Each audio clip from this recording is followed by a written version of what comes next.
Hello everyone. Chicken pickle, mutton pickle, prawns pickle కాకుండా ఒకసారి ఎగ్‌తో ఇలా పచ్చడి చేసుకొని తినండి. చాలా అంటే చాలా టేస్ట్‌గా ఉంటుంది.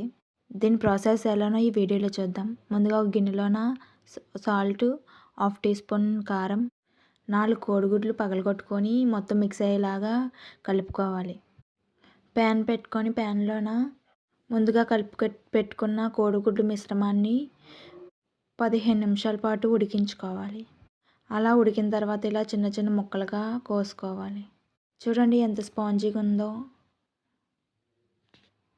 కళాయిలోని ఆయిల్ వేసుకొని ఆయిల్ వేడెక్కాక ముందుగా కట్ చేసుకొని ఉంచుకున్న గుడ్డు ముక్కలు వేసుకొని బాగా ఫ్రై చేసుకోవాలి. అలా ఫ్రై అయ్యాక ఒక ప్లేట్లో తీసుకొని పక్కన పెట్టుకోవాలి. అదే ప్యాన్లోన 1 స్పూన్ జీలకర్ర, అల్లం వెల్లుల్లి పేస్ట్, కారం, ఉప్పు వేసుకొని బాగా ఫ్రై చేసుకోవాలి. అవి కూడా అలా ఫ్రై అయ్యాక ముందుగా వేపి పెట్టుకున్న గుడ్డు ముక్కలు వేసుకొని 2 మినిట్స్ పాటు మగ్గించుకోవాలి.